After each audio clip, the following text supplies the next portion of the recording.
Hello. I mean, I always like you all, but especially in June. It's always great to see you in June. Are those up there to recognize the past teams, or are they up there for the current team to know what the standard is? It's probably both. I mean, you hit it on the head. We call it RAS, Reticular Activating System, or for those that have seen Silence of the Lambs, right? We covet what we see. And so what you see around here is All-Americans and championship teams. And so for them to see that every day, the visual of that every day, the power of that every day is just a reminder, as to why you work hard, why you chose to come here, and it's fun because this group has put themselves in a position. We talk a lot about dog piles, and we got to have one the other night. Which those are the memories. Those are the things you'll remember for the rest of your life. Speaking of that banner, one of the people that helped up there was Chris Dominguez. What's going to be like to get him back this weekend? Yeah, it's always proud of our former players, and especially those that are coaching. And Chris is, you hate to say one of your favorites because you have a lot of favorites, but man, he was a fun kid to coach because he played so hard between the lines. But I call him a gentle giant. He was just a sweet person outside the lines. So just following his career, you knew. Like Corey Ray and like these others, when their baseball career ends, you knew that Chris was going to be a darn good coach because he'd always come back here in the off season. He loved hitting, working with the hitters, and so him being at Bellarmine and Miami and back and forth the past couple go-rounds, we've stayed in touch, and so it's a guy that we should always celebrate whenever he comes here. Beyond just the basics of baseball, are there any keys to against Miami? I just think for us, it's just about our preparation. You have a lot of respect for your opponent, especially another ACC opponent. We didn't get to play Miami this year, but just familiar with them from being in the same league. They're, I just say, the epitome of play the game the right way. It's pitching, it's defense, it's manufacturing runs. I mean, they could put up crooked numbers with the best of them, but they're gonna. If they think they have a chance to score a run, they're going to play to score the run. I don't want to say they're not going to get greedy, but they're just going to say, hey, we got a chance to put a run across, and we're going to put a run across. And kids that grow up in Miami or you're a part of that program, it's a lot of pride. And so they play with that kind of edge and that toughness, and nothing against Southern Miss, but it doesn't surprise anybody in college baseball, especially in the ACC, that Miami was able to come out of that. As soon as I saw them in that bracket, with the other three teams, I thought, oh, wow. Selfishly, we still have to do what we have to do, but Southern Miss could easily lose that bracket, especially when you have an ACC team like that. Speaking of following up on the Chris Dominguez, 07, you played Miami. That was kind of a spark to the first 07 College World Series. Good memories when you saw Miami pop up? Oh, yeah. I mean, I tell some more stories, and I mentioned it briefly, but I told these kids I wouldn't say it again. I got to play in Omaha by dogpiling, at Miami in 1990. So, as I tried to share with these kids, the destination is awesome. It's not as cool as the journey. Enjoy the journey. Don't worry about the destination. Just enjoy this journey. Enjoy being with each other, and I get a chance to practice, and we get a chance to coach, and they get a chance to play with each other. And so that's been my goal, just kind of getting that perspective across, and just try to keep them to be where their feet are.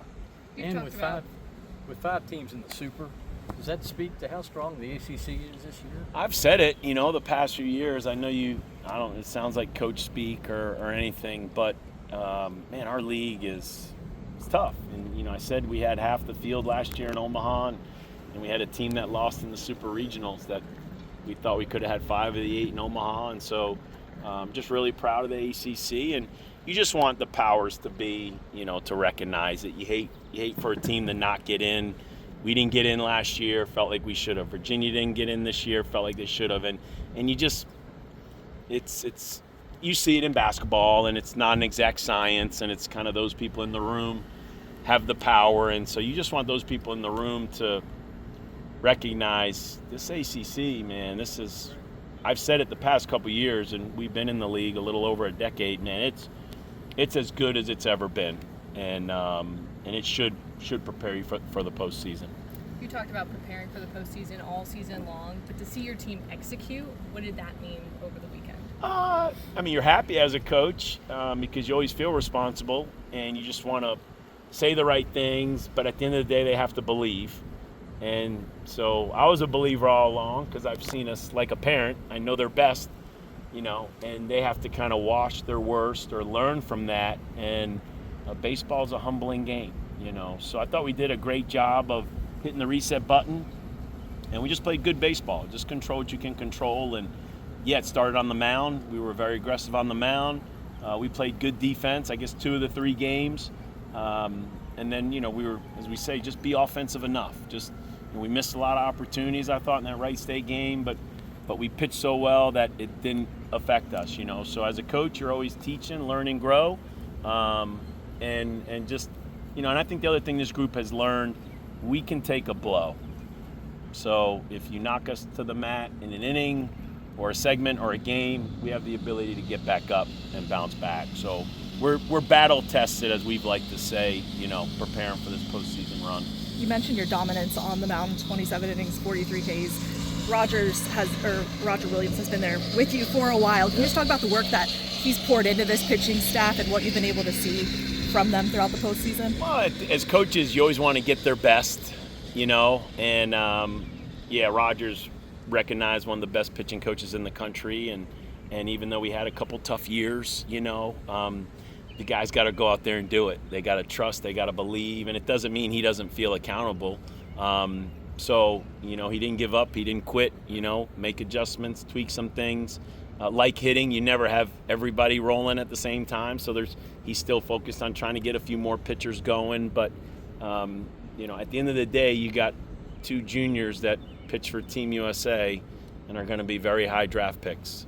So, I would never underestimate the value of pitching development under Roger Williams. Maybe it hasn't been as dominant as we're used to the last couple years, but a couple injuries, a couple guys didn't develop the way we thought they would, and we're responsible for that. But man, we feel like we're back on track, and we got that nice mix of older players in our program. We got some really talented young kids, and then fortunately, we're able to use the portal just enough. We have to be on though. We're not bringing in 10 guys and hoping that a couple of them work out for us. When we go into the portal, we have to hit it right. And fortunately, this past summer, we hit it right. With this being the first home super since 19, how excited are you to see this place be as electric as it's been in a while? It's great memories at Jim Patterson Stadium.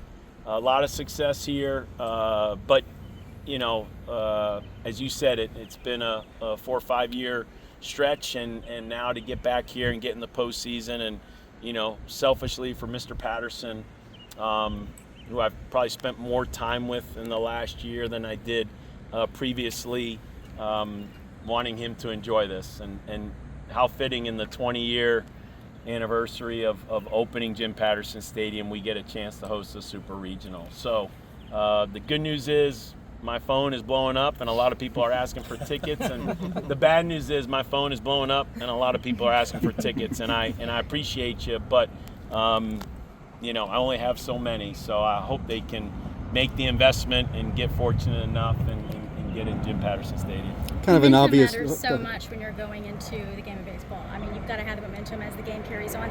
How much has you mentioned the younger staff, how much have they really played a role in helping not just your senior leaders move forward, but this team move forward in postseason play? Well, it's a long year, and as we talk about a developmental program, we still recruit at a high level. We need young kids to help us.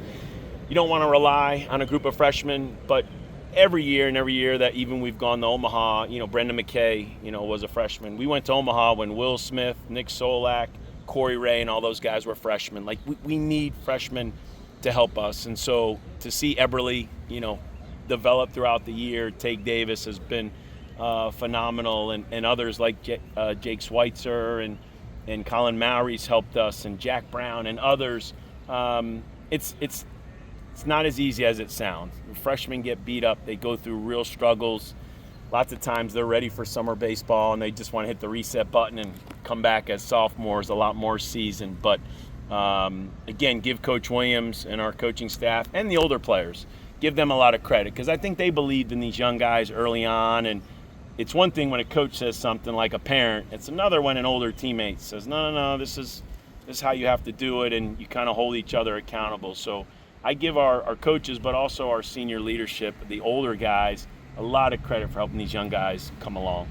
There's a couple injuries that were festering as you headed into regionals, but how are you feeling health-wise kind of now heading into supers? I mean, it's such a long year. I don't know if every player is 100%. I don't know if any team ever has that. But for us, as beat up as we were through a majority of the middle and end of the season, it's so nice to get Matt Klein back out there. And I apologize to the, I think, 6 position players that didn't get in the outfield. Literally, after we dogpiled and we celebrated with the whole team standing around, I called out the 6 position players that didn't get in. And I just wanted to make sure they knew how much I appreciated them, and the team knew we wouldn't have been standing out on that field dogpiling if it weren't for those 6 players. The 3 young catchers, right, the 3 extra infielders, and then the extra outfielder. And so I guess it's 7 guys, because we went through a weekend where we played the same 9 guys 3 times in a row. And we don't traditionally do that anyway during the season, but when everybody's healthy, it looks a lot more like that. And man, we were juggling guys in and out for about 2 months there. And I kept saying it all along, we're going to be a better club because of it. And when guys stepped in, maybe we didn't win as many games as we thought we could, but we still won enough. We still won on the road. We kept our head above water. We still had a lot of great wins in there. And so I was just really appreciative that we got everybody back. And we're not 100%, but, nobody is at this time of the year. Obviously, you want to get off to a hot start in the best of 3 series, but is there any keys to making sure the guys are loose and ready for such a high-impact game? Here's the key. I think don't be surprised by anything you see in baseball. You got to be able to handle the good and the bad, or as like my man Dr. Elko likes to say, no judgment. Like, don't get caught up trying to judge everything, every call, every out, every run. Like, just as we like to say, take a deep breath, smile, and play. Just play, and let's see what happens. You mentioned the return of Matt Klein, just having that kid back, especially being a local guy, back-to-back home runs down in Nashville. What's it like having a guy like that, not only back in your lineup, but just a part of this team? You tell people, and I was talking about it on the radio the other day, like, Eddie King committed here like 7 years ago. Like, Matt Klein committed here. I mean, it's like 6 years ago, like maybe 5 years. Like, the process is so long. Yes, nowadays we glorify the transfer portal guy and the guy who's been here less than a year, but the core of your team are the guys that they grew up wanting to come here. They came here. Some of them, they turned down the draft. They go through this career of highs and lows, and here they are. Why they came here, what they saw, and so you're personally, selfishly, you're so happy for a guy like Matt Klein, but not just Matt, like his parents. And we've talked a lot about parents the last couple weeks, and so and he deserves it, because for those 3 young catchers to help us, what a great leader he was, and he spent a lot of time coaching the last couple months. You mentioned a couple, maybe the last 2 years didn't go the way you wanted, but how much more like appreciative or thankful does it make you to be playing on this second weekend of the tournament? Well, don't take it for granted, right? And as we like to say, compared to what? Right, this time last year you're recruiting, you're living in the transfer portal, you're trying to fight the draft, you're trying to manage your roster. We're still doing that. That's just in addition to getting ready to play postseason baseball. So I can tell you, right, maybe just the older I get, the harder it seems, very appreciative. I think it does go back, and it kind of, not that we took that run for granted, but I mean from 2012 to, maybe 19, that 7-year stretch, I mean, you could argue we were the best team, if not one of the 3 or 4 best programs in the entire country, what we were able to do. So, it's like flying first class, man. Once you go first class, it's hard to go back to coach. So we want to stay. That's my frustration, and I want to be a top 10 team like we've been for so long. And I do realize now, okay, I'll take top 20. I'll take top 25. Keep us a top 25 program, and we can make a run just like we're doing right now, And so it's very gratifying, very, very gratifying. And so as I talk to the players, I always say I'm talking to myself. Enjoy this, enjoy this.